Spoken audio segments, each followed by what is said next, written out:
For the record. For the record, I was a very good standing member of the constituency. So Chairman, when my question the is simple. opportunity They came, approach you, you when didn't the approach them. opportunity came, yes, some of the constituents approached me, and they were able to convince me, and I was also glad that I was glad I did. In fact, So if today, they approach you tomorrow thinking differently to you, listen to them. Thank you, Chair. no, currently I would say that it was a good thing they did, because I have never regretted serving the people of Achumaro. Chairman, just one note. Your CV, I see a hyphen between your Owusu bio, then the President's letter of 21st April 2021, there is no hyphen. Do we rely on yours or the President's letter for your record? Thank you, Chair. My name comes with a hyphen. It's a compound name. Why, the Presidency didn't ask for your CV? Or this one, you were not approached? Okay. It comes with a hyphen, so we should rely on the hyphen name. Chairman is noted. Thank you. Very well. Public Accounts Committee. Throughout the 5 terms that I've been in Parliament, I've been a member of the Public Accounts Committee. And also, I've served throughout the same period also on the Lands and Forestry Select Committee, except when I was nominated as the Deputy Minister in 2017. Then I had to stand down to then go and serve on the Roads and Transport Committee. Chairman, Obiamwa is Senior Deputy Minister. Are you coming to contest him as a Senior Deputy Minister? Is that your intention? Unlucky you. But may I refer you, Chairman, to his CV. Member of Parliament, Chuman Wabeja North Constituency. So it means that as of 5th January midnight, you are not member of Parliament. Is that right? Yes. 2021, you are no longer member of Parliament. Watch your CV. I know, Chairman. Watch your CV. All your tenures entered December 2020. Is that appropriate? No, I would say it's an oversight. So seek chairman's leave and amend same and submit same back to chairman. So it runs through. Just for the record, we should have some administrative details. What's a unique feature of the new lands law that you help your outgone minister to pass? What's its uniqueness? What about it do you remember? I would say it's very unique, and it was long overdue.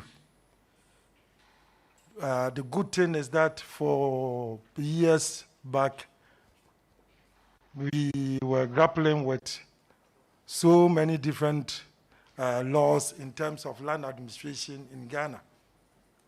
And there was the need for us to consolidate them all as one mother law. The interesting bits of it is that it has critically looked at almost all issues in land administration. For instance, share the issues. Yeah. Don't speak for instance, instance, share the issues. For instance, in my view, the most critical one happened to be the mention of and the provision in there on the criminalization of land guards. That is an important provision in there. But then, not only that, we also have in there the issue of vested lands. And it has also affirmed the position that vested lands must be divested back to the pre-acquisition owners. And then also issues of spousal property rights, which Mr. Chairman was very, very active in its promulgation, is also in there. So there are a lot of issues, and it actually has consolidated everything in there, and which in the long term is going to help with land administration in Ghana. Do you see anything wrong with Article 20 of the Constitution, which deals with matters of compulsory land acquisition?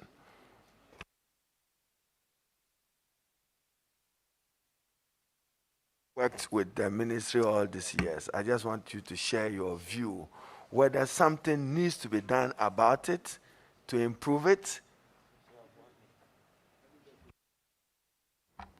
Thank you, Mr. Chairman. The issue of compulsory acquisition is very, very topical, and it needs to be looked at critically, because the major difficulties that we find in compulsory acquisition, especially in terms of compensation payments, happens to do with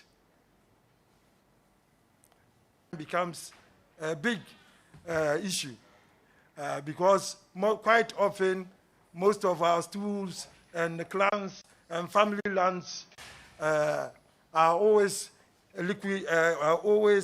litigating on ownership of land.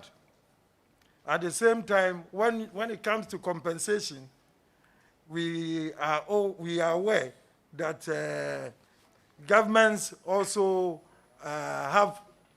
there's always a shift in focus by governments in terms of prioritization of the projects. For instance, a government may come and then that government may see a particular project for which there has been budget by which the compensation is being paid for. And Chairman, I like his education, but be specific. The state, you are going to be an interface between the state.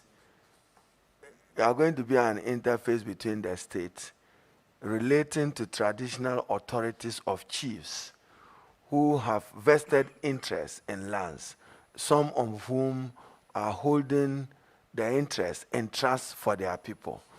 The state acquires a land. The state fails to pay compensation. The same state fails to reach out to them as original owners and is selling out the lands. Do you consider that appropriate?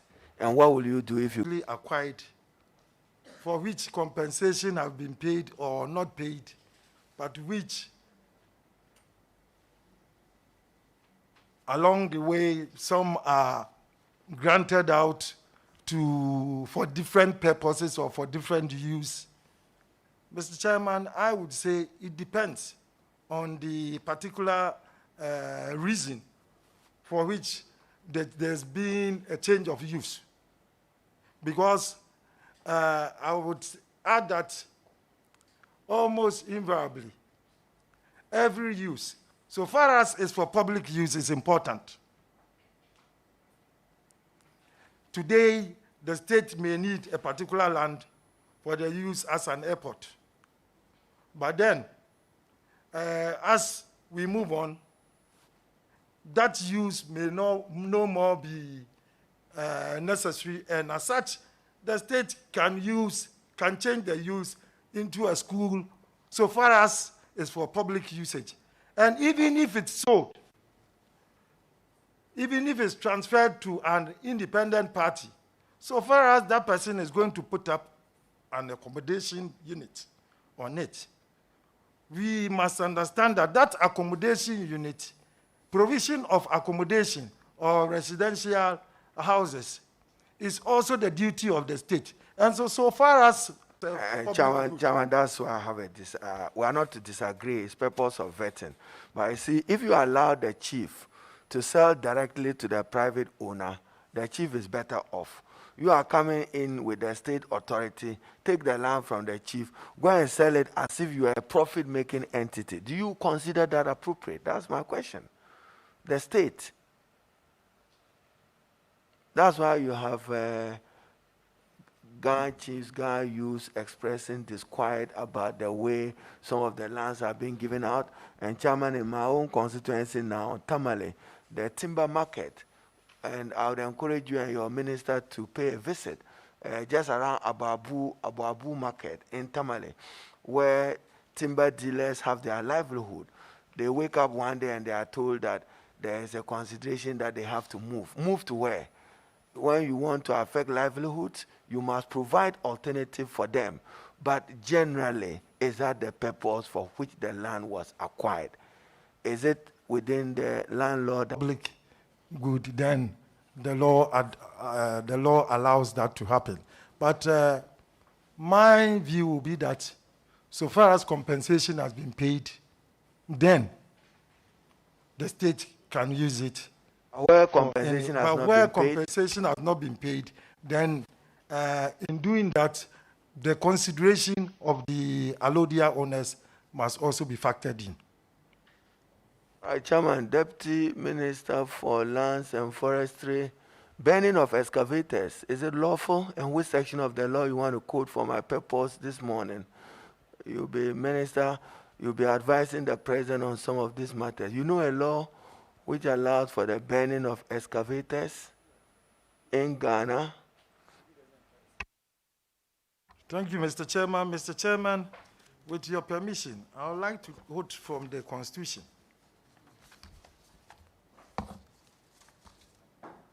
And to be precise, Article 36(9). Yeah, 36(9). And with your permission, I read, the state shall take appropriate measures needed to protect and safeguard the national environment for posterity.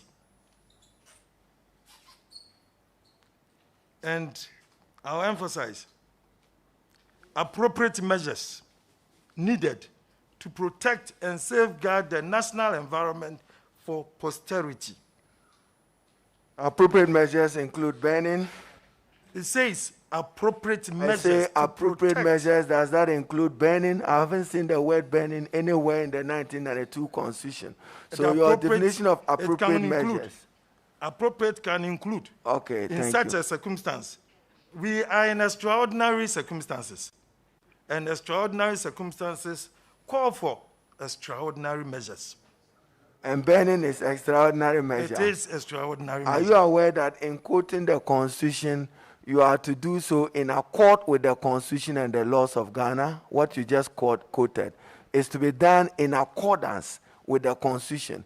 And that a Ghanaian has the right to own an excavator.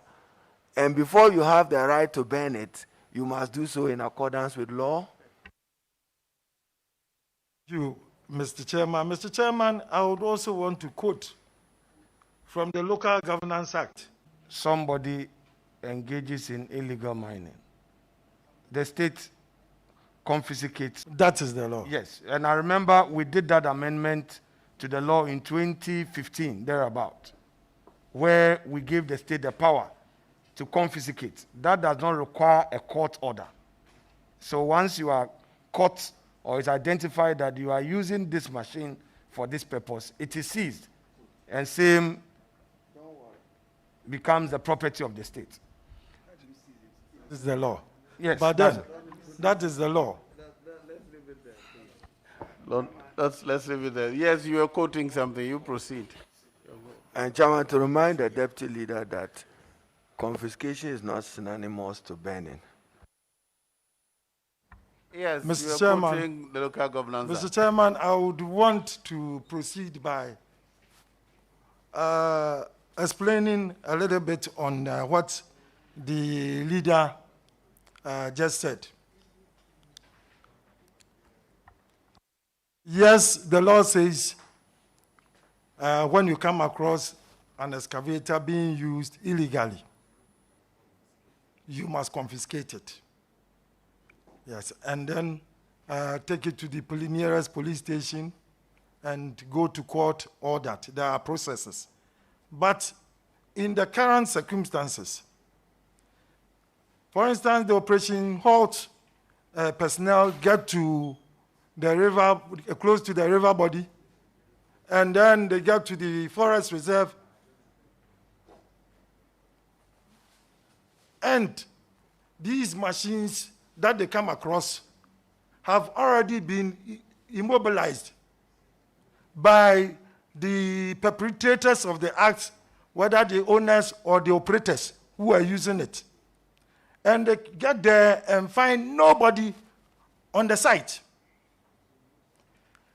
Yes, they have to remove them from there, impound them. But then an excavator that cannot be moved. What it means is that you cannot put it on a low bed and transport it away. So what do you do to it? So they decommission it. They decommission it. I like that word. You decommission it so that it cannot be commissioned further. That it cannot perpetrate any further illegality. Have you paid royalties to the one who first used demobilize, but at least not burning? Chairman, so whilst at this, I've taken note of his responses to the matter of burning excavators. Now, the Honorable Deputy Leader in an earlier question was essentially concerned about something which is very significant for the investment drive of the country and for positioning Ghana as an investment destination. And I was particularly excited that the land bill was introduced into Parliament and passed into law, because it's one of the denominators that investors use in measuring our ease of doing business. But there's still concern that in coming to Ghana to do business, whether you are going to farm, private sector, to go into real estate, there are still concern about access of title to land title, to improve the ease of doing business. Thank you, Chair. Thank you, Mr. Chairman. Mr. Chairman, there are two major forms of title or registration in Ghana. The first one is deed registration. And with deed registration, we have it only in Greater Accra and just some selected areas in Kumasi. Selected areas in Kumasi. But all the remainder are under deed. And under deed, we don't have too much of a challenge or a problem with registration, because you can get portions of Kumasi. Why we have this is that for you to have efficient and quicker transaction in land title, you must, first of all, have an accurate, accessible, and up-to-date data.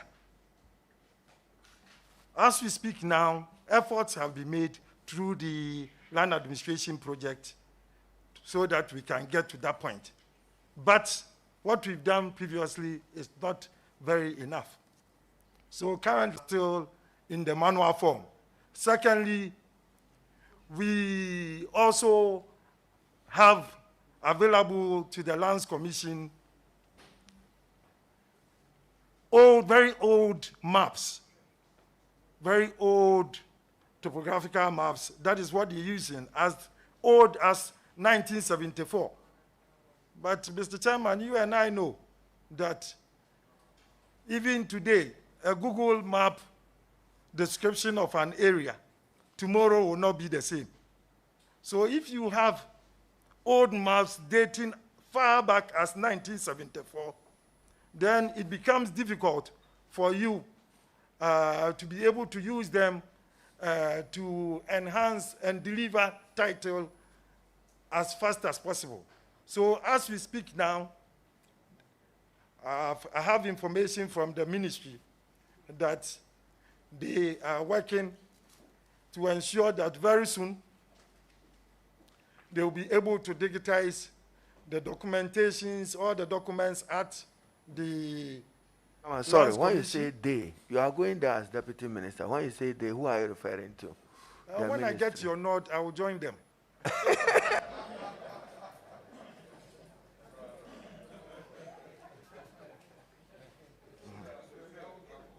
Very well. So now you're outside them. Very well. Okay, I can proceed with Eric. Honorable Eric goes. After that, I'll come to you, Mama Pat. My name is not Eric Uzu. Sorry, did I say Eric Osu? Yes. That is most unfair to you. Having been school prefect at Bekwai SD and regional minister, I should know your name. Sorry. Thank you very much, Mr. Chairman. Honorable Benito,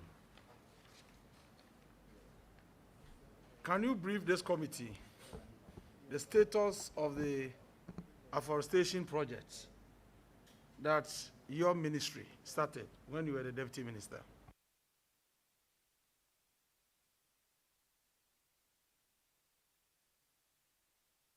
Thank you, Mr. Chairman. Mr. Chairman, afforestation development has been going on for years. Various governments that have come have all done their bits in trying to green Ghana more, and to make sure that they afforest Ghana. Mr. Chairman, as I speak now, is in two parts. We have the afforestation drive being done by the private plantation developers. Mr. Chairman, previously, before 2016, and with your permission, I would want to quote some figures. In 2016, 5,389.64 hectares together was done by the ministry. And in 2017, under our watch, that is under the ministry's watch, 13,213 hectares of plantation development and afforestation was all known due to the COVID pandemic scenario. So as we speak, they are still collecting the data for 2020. But we are aware the figure for 2020 would, by all means, suffer some reduction due to the fact that during the COVID time, nobody was in the forest planting. Everybody was scared and they were all at home. Yes. And so because of that, in 2021, the ministry has realized that it is important that we aggressively increase our forest cover. And we are doing that both through the Forestry Commission and also private plantation developers, and with the addition of the Green Ghana project. We intend planting 5 million trees. The Ghana Education Service has joined us and is partnering us. They claim they will also come on board. The Church of Pentecost has promised to also do a 1.2, and the Church of Pentecost is also going to do 1 million. Various chiefs, including the entire National House of Chiefs, are also on board. The whole idea of this particular project is to inculcate the habit of tree planting and also the culture of nurturing trees to ensure that they reach their gestation period. So that is why we are doing this. And these are some of the measures that we are employing to make sure that we increase our forest cover. At the same time, we are fighting galamsey, especially galamsey in the forest reserves. And that is also another measure by which we are addressing to reduce the incidence of deforestation in Ghana. Honorable nominee, in your earlier answer, you decided to use they. And when the chairman asked you, you said, because you are not part of them yet. But this one, you are talking about we. What do you mean by that? Yes. The minister, the Honorable Samuel Abujinapo, has invited me to help in this particular project and has made me the chairperson of the planning committee. And that is why I'm using we. So with this, I'm part. What about reclaiming the lands that have been destroyed by illegal mining? What proposals are being considered to enable us reclaim the degraded land? During our first tenure, we realized there was the need for us to reclaim the devastated lands. And so we went to public procurement that for permission to do a model, a pilot program, because as a state, we as a country have never undertaken reclamation projects, was successful, after which we planted palm trees. Now that we've done this pilot scheme and we have this, what we intend doing, should I go there and join them in the ministry with your note? What we intend doing there when I get there is to solicit and then solicit for funds, because reclamation is very expensive. We've been told that to be able to reclaim all the lands that has been devastated in Ghana would run into billions of dollars. And as such, we know that our country is not endowed with so much funds for us to use, for us to be able to undertake a total and a complete reclamation project like that. So once funds flow in, we are soliciting the help of donors. It's not enough, but we will begin with that. We will begin with that. My last question. I would like to refer to Article 257, Clause 6. That says that every mineral in its natural state, in, under, or upon any land in Ghana, rivers, streams, watercourses throughout Ghana, the exclusive economic zone, and any area covered by the territorial sea or continental shelf is the property of the Republic of Resources within the boundaries of Ghana, is vested in the President in trust for the people of Ghana. It is for this reason that the President appointed you as a Deputy Minister to support your minister to ensure that these resources are protected for posterity. Unfortunately, under your watch,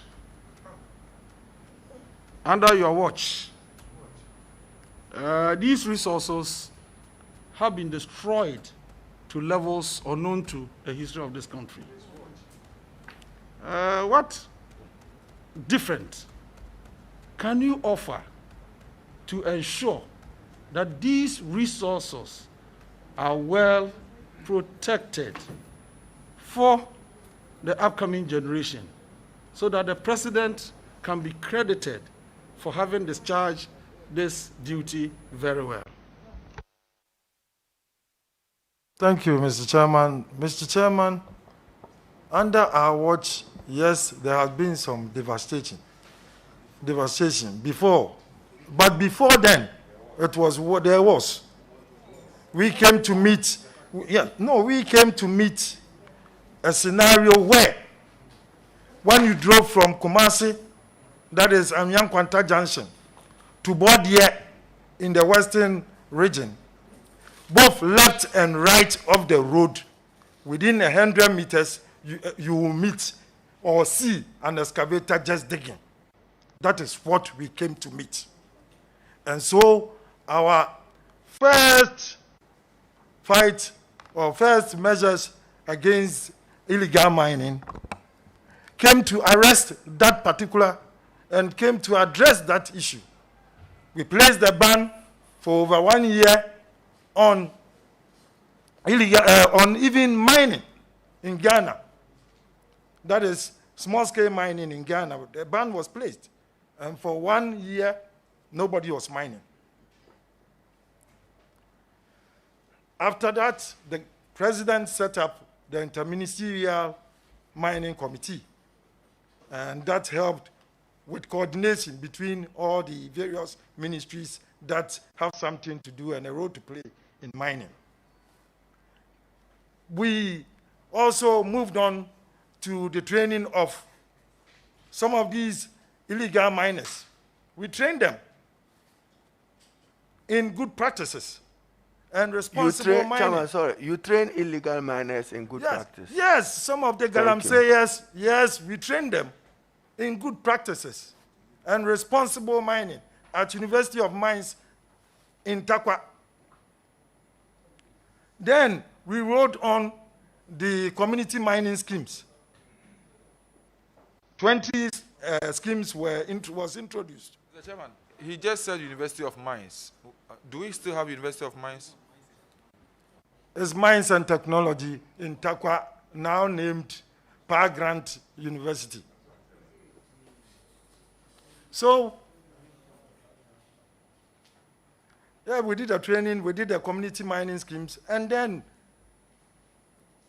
we went for an election. A new regime has come. Fortunately, it's that of Nana Addo Dankwa Akufo-Addo, who has affirmed his position, his previous position, that he is against irresponsible mining. And that is the most important, I would say the most important moral booster for whoever or those who are fighting against illegal mining, because the political world that the president has shown is spurring us on. That to the extent that when we get there, we are going to help the Minister for Lands and Natural Resources. And we are not going to mince, we are not going to a bit about the bush regarding this. We are going to help him to ensure that we stop illegal mining in Ghana. Honorable, take your time. You only to assist the minister. So, yes, that's why I'm saying I'm going to help him. So just tell us what you support your minister, so we save time. And so currently there's been a new focus.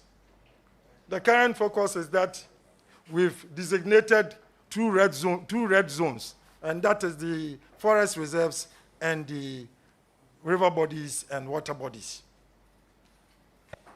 That's where we are now. But that is good because it makes us focus on just these two areas.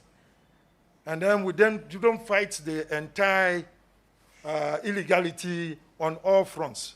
And this is really helping.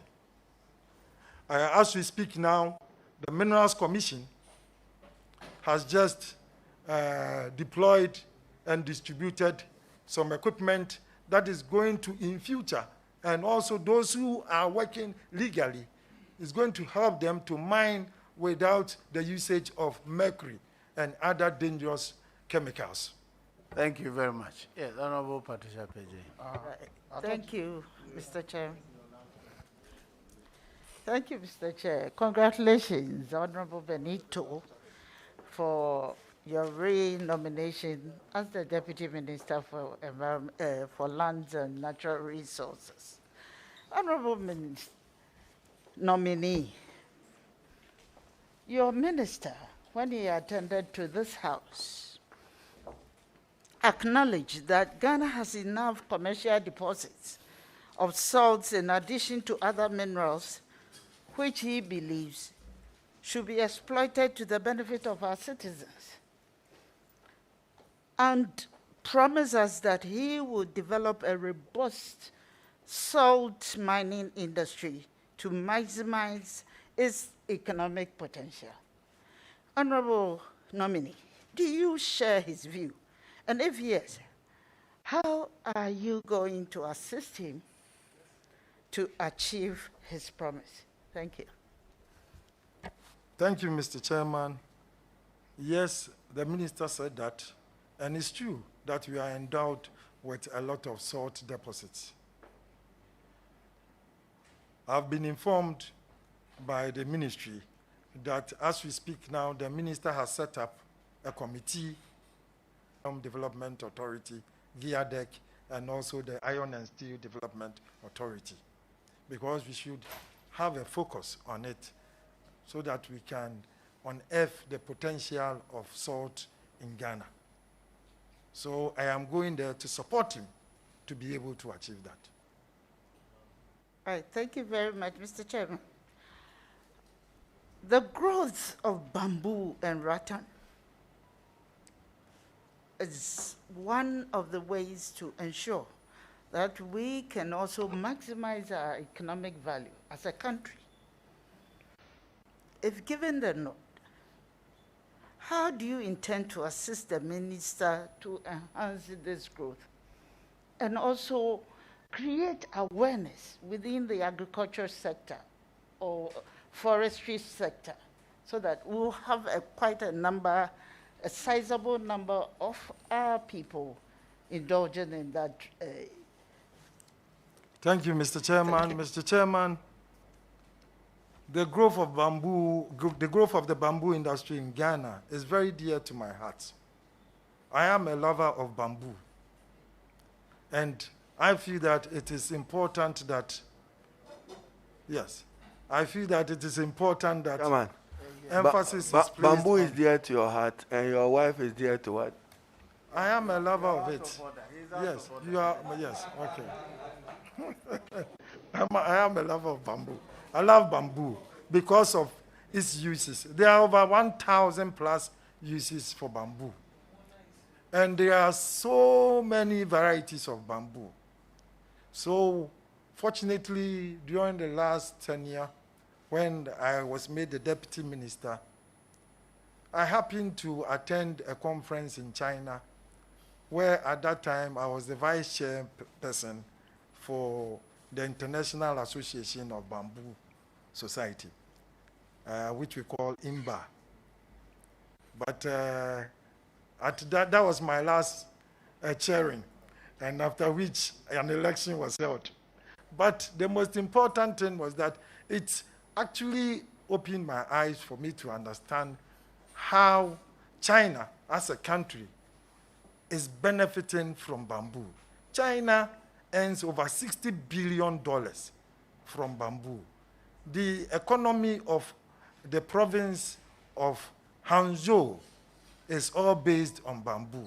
They are able to raise revenue of over 12 billion from bamboo products alone. So I came back, and fortunately for us, at the Forestry Commission, we do have a department there called Baradep. That's the bamboo and rattan.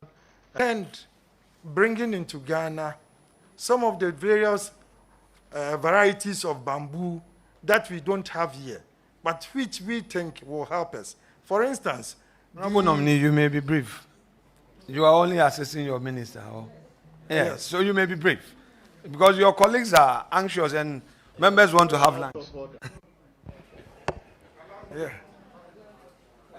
Yes. For instance, if you drive past cantonments, the Kumoji area, those who do the baskets and then the rattan furniture over there, what they actually need is the bamboos with the long internode. That is not a native to Ghana. Currently, we have imported seeds of that particular bamboo, and we are growing them so that they can be available to them. I personally have brought into Ghana, with the help of FORIG, that is the Forest Research Institute, the species known as the Dendrocalibos gigantes and the Dendrocalibos asper. I've brought them into Ghana so that we can grow them here because of, for instance, its size and its uses. It's the tallest bamboo we have in the world, the gigantes.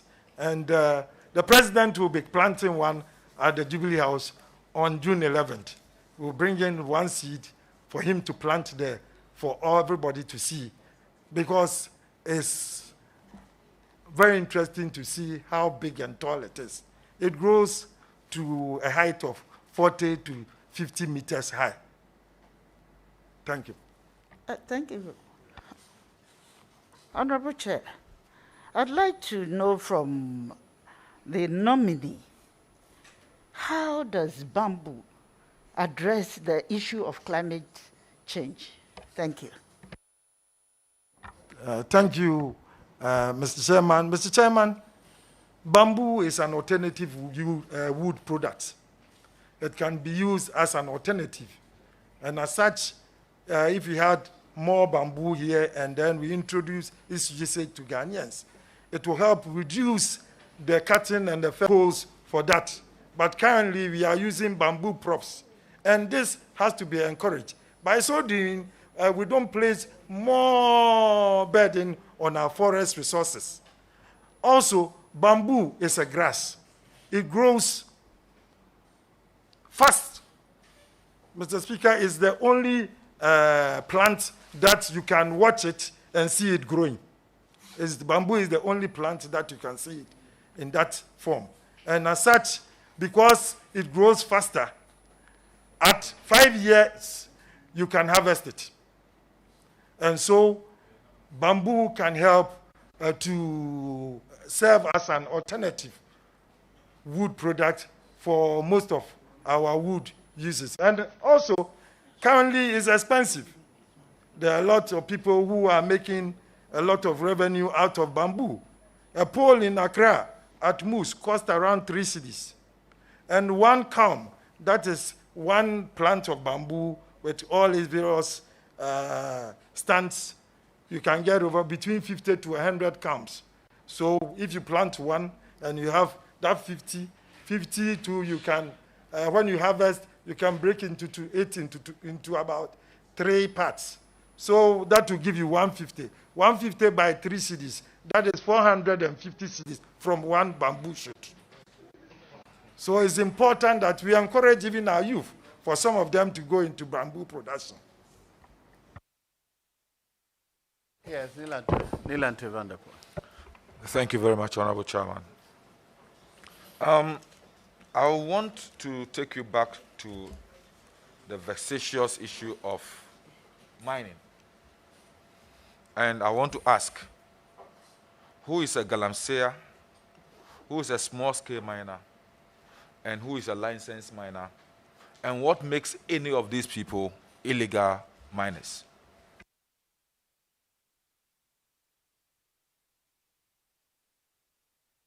One, a galamsey is an illegal miner. The galamsey is an illegal miner. And even if you are a small-scale miner and you don't make sure you have all the necessary permits, the licenses, and you move straight away to mine, you are doing an illegality, and so you are a galamsey. You can have all the permits, you can have all the licenses, but then you end up working close to the river within the 100-meter distance. If you do that, then you are a galamsey. Also, if you, without any permit, you move into the forest reserve and you mine, or even if you have an entry permit into the forest reserve, what you have may be a reconnaissance license or a prospecting license, and you do not conform to the rules of prospecting, but rather move straight away to mine, you are a galamsey and an illegal miner. Mr. Chairman, in an answer to the question posed by my leader on compulsory acquisition of land, compensations, and the rest, assuming you own, or your family, or your traditional area own a land, or acres of land, tracts of land, and 99 years ago, government acquired it and paid 20 pence as compensation. Then today, government, because the land has appreciated in value, government decides to sell the land at commercial rates to individuals. What will you do?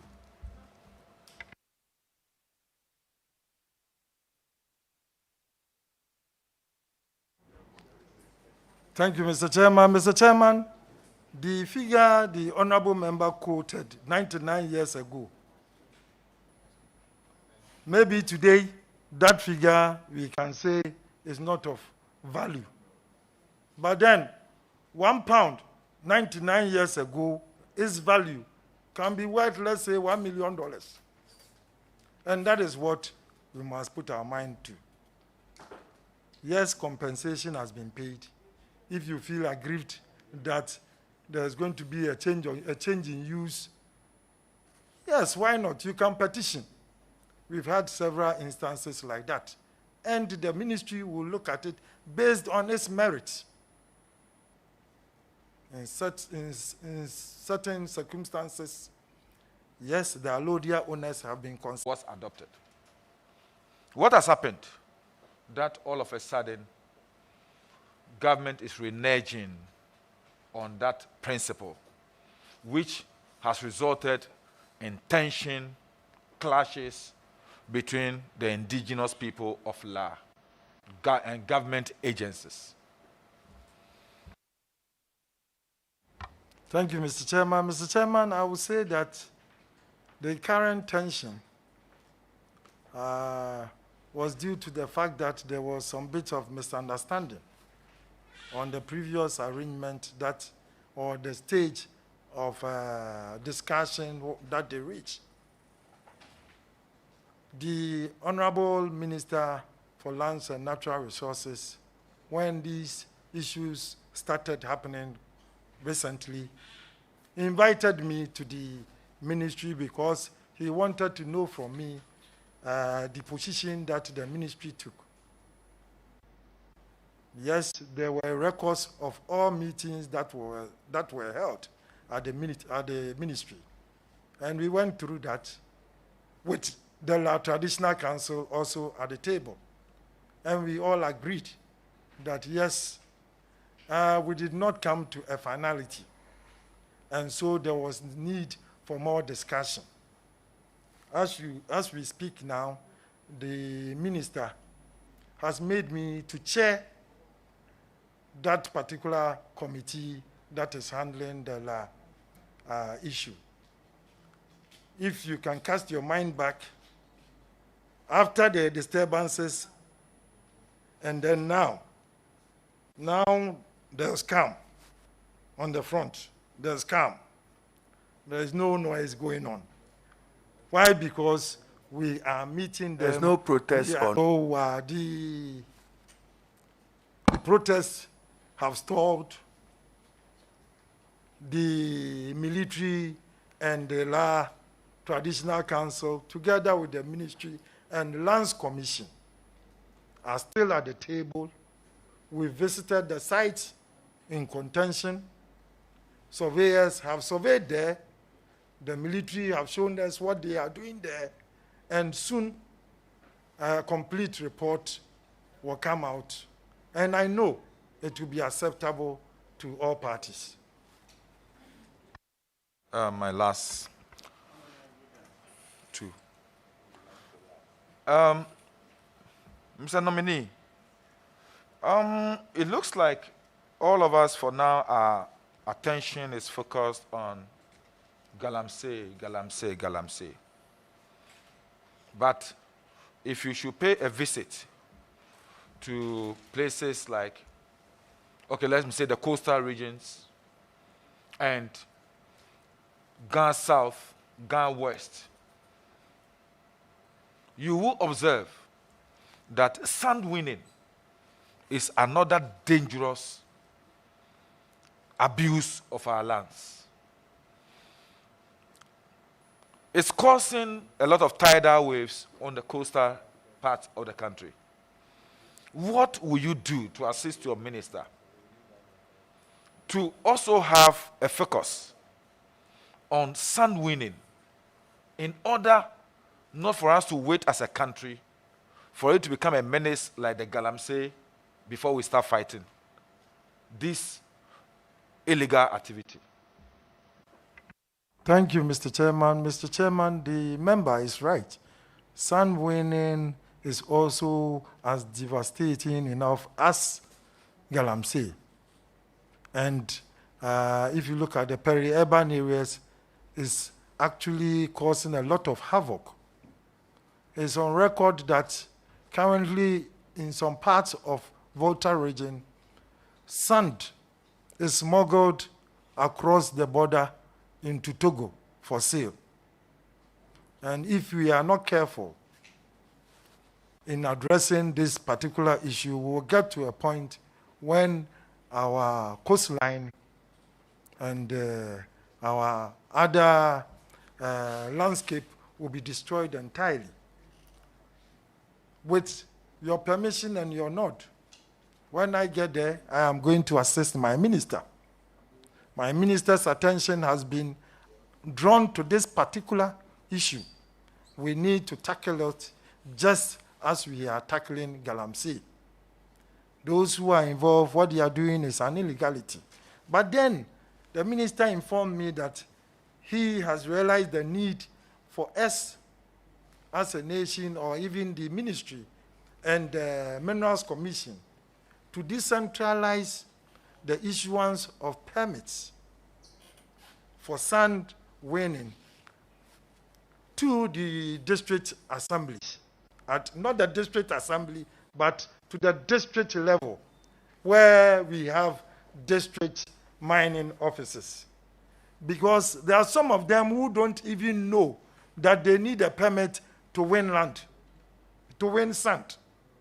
And they just get their shovels and their small Kia vehicle and just go and dig the sand and then go and sell.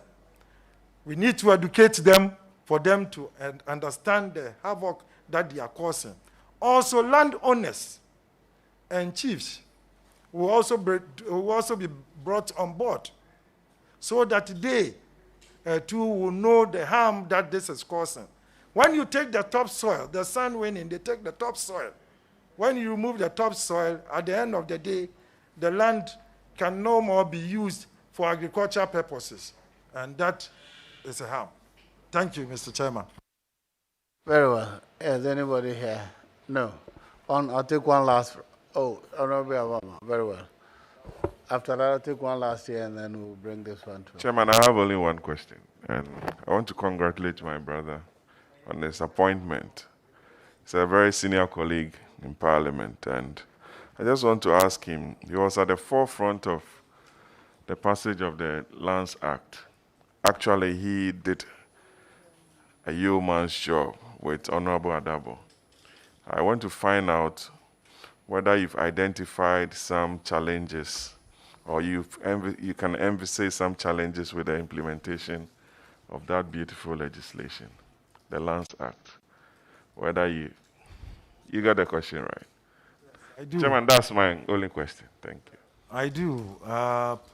We are yet to actually fully operationalize the Act. At the moment, the ministry is working towards getting a regulation as quickly as possible to back this Act, to bring it into operation. So I would say we are in early days now. So we have to just give some time to see what will come across.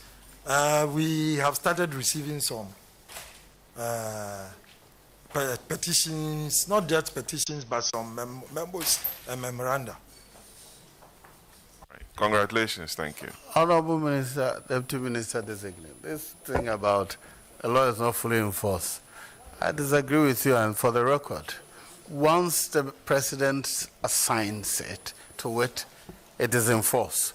If there's any portion that needs regulation, that regulation would be used to facilitate the other part.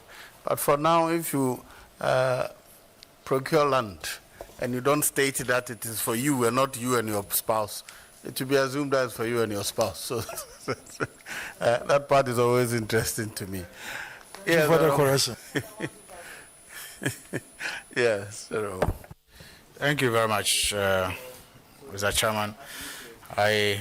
But let me find together with other ministries engage in the fight against Galamsey that got botched with a lot of very unpleasant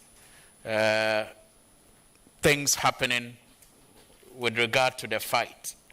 The missing Galamsey, the missing excavators and all of that. Again, we have issues relating to land that was supposed to have been returned to the La people, not returned to the La people. I am aware there is a committee that you are supposed to be chairing in relation to the land around the Burma camp area. These are all residual things that the current ministry is going to be dealing with. But you were there when it all started. So the Galamsey fight was botched. The land issues are many, including the civil aviation area lands and all of that. What assurance will you give this committee that you were not part of the problems then and you will be part of the solution in future? Thank you, Mr. Chairman. Mr. Chairman, I would like to say that I have never been part of a problem. I have always been part of the solution to the problems. And when the honorable member says in place, with additions, the most important one that I feel is happening now is to do with stakeholder engagement and educating. That is education and educating the people who are involved or were involved in Galamsey. Currently, the buy-in of the entire National House of Chiefs have been sought. We've been to meet all our paramount chiefs. We have even started town hall meetings. One has been done in Takwa, and another one had been done in Kumasi. We intend to reciprocate it across the country. And also, we are going to expand and increase the number of community mining schemes, because that we have realized is a very good alternative, because under the community mining schemes, you can bring together artisanal miners, train them, put them in an area that has already been proven to have some gold resources, and monitor them and ensure that they do the right thing, having in mind and in consideration all the necessary safety measures. This is going on, and I think we are going to, and I believe we are going to achieve what we intend doing by ridding this country of illegal mining. Thank you. You're done. Thank you. Yes, final one here, then I'll close the Chairman, nominee, colleague in Parliament, I have a quiet name for him and he knows the name. Forestry cover of the Republic of Ghana in fast depletion, very worrying for the sustainability of the environment. What plans do you have to assist the minister to improve Ghana's forestry cover? Thank you, Chair. Thank you, Mr. Chairman. Mr. Chairman, at the beginning of the century, we had 8.2 million hectares of forest cover, and this included the 1.6 million hectares of dedicated forest estates. Currently, and from the 80s till now, We have depleted our forest cover to the extent that we now have about 4.6 million hectares. These 4.6 million hectares, Mr. Chairman, out of that we have the 1.6 forest Chairman, estates. you are sharing statistics with me. What will you do to assist your minister to improve it? Oh, yes. Previously and now, I'm aware the ministry has come up with several projects that is going to help to increase the forest cover of the country. Name one of those One projects. of them has one to do specificity. One of them has to do with ensuring that, for instance, trees are planted on almost every cocoa farm. Because why this is important is that cocoa farms are out of forest It's all right. reserves. We know when he wanted a specific. As So for I've why given it it is to him. important, Okay. can you leave that for now? Okay. Chairman, when he got to cocoa farms, he was opening his eyes to threaten me. Allowances of workers at the Forestry Commission. Is government in arrears? The young people working in the Forestry Commission. Yes, government is in arrears. For how many months? It used to be 5 months, but as we speak now, 1 month has been paid, and I have been assured by the minister that the Ministry of Finance has promised to get them 2 months by the end of next week. 2 months payment by the end of next week. Are they NAPCO employees at the Forestry Commission, or they were just recruited directly? These are not NAPCO employees. These are youth that were recruited at the various district level. Them, through their own volition, have weaned themselves off the program. And so we have reduced the number. Chairman, I should leave it here, but just to draw Minister's attention, I have Labarga on the Yendi Road. There is a forest reserve there that the people think that it's been kind of abandoned. And I'm sure in many other areas of the country, you may have similar situations. The Morley Game Reserve, what's the status of it? And what are you doing to use it as an attractive tourist destination for our country? As you drive through, you just still see that some of the road, beyond what was done, Damongo Solar Road, is still not in good shape. What plans do you have, the ministry? And what's the status of it? It's now called Zina, I believe. Zina Lodge. Thank you, Chair. Zina Lodge, Mr. Chairman, is a facility on the Morley Game Reserve. It is not the new name of the reserve. It's just a facility that is there. The issue about roads, the ministry is in touch with the Ministry of Tourism and then also Ministry of Roads and Highways to work on the roads. One particular good initiative that went on during the past 4 years was the issue of inventory of the animals on the Morley Game Reserve.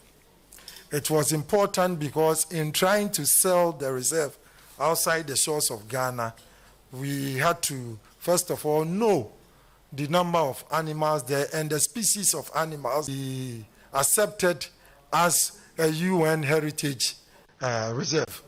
And so that has been done now. For your information, we now have more elephants than we thought we had. And that is a good thing. Why are you interested in elephants and not antelopes, Chairman? The more elephants we have, giraffes. the better for Ghana. Yet when you see the animal, you are frightened. Even you run. Thank you, Chairman. Very well. I am supposed to close. I didn't have a question, but Honorable Muntaka walked in late, and he wants to find out. Thank you, Mr. Chairman. Mr. Chairman, the drones were procured by the Interministerial Committee on Illegal Mining. They were never at the disposal of our ministry. As we speak now, they are yet to be returned, and once we receive them, we will use them as we deem fit. Very well. I have no question of my own. I only gave a favor to Honorable Muntaka because he came in late. So, very well. I'll allow you one more question. After doing one for you, kindly ask one question. Chairman, you know today we are managing from the chamber to the committee. And the two leaders, sometimes it's difficult for all of us to be at the same place. I wanted to find out from the Deputy Minister nominee. They set a target of 23rd June 2021 to return a lot of lands to their appropriate stools. We are just some few, maybe 3 weeks away from the set date. And he was there, very active, Deputy Minister. Where have they reached with this?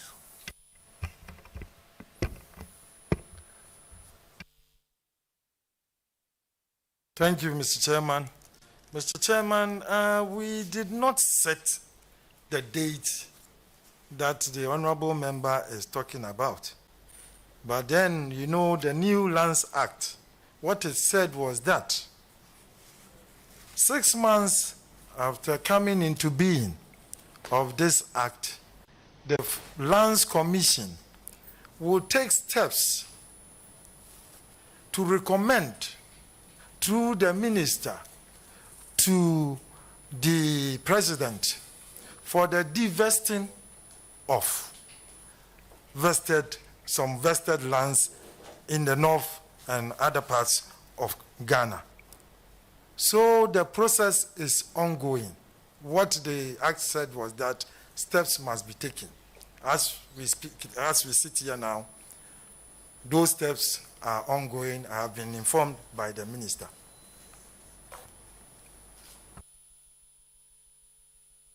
All right. Thank you very much.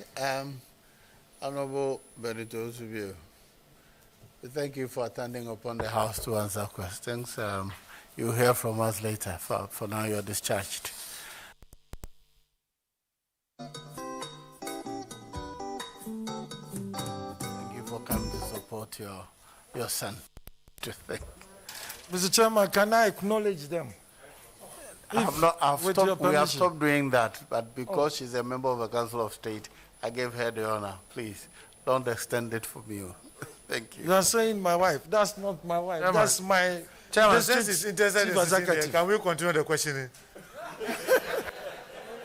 If he's interested in sitting there, then we should continue with the questioning. You are a senior member of parliament. Oh, is that who? The MC... Oh, is that you? Hey, but... Hey. Very well. Because we have stopped doing that, I'll see you privately. Thank you.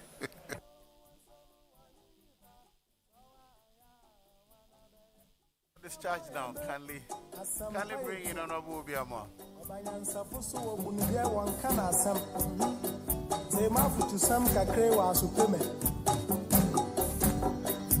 Yo.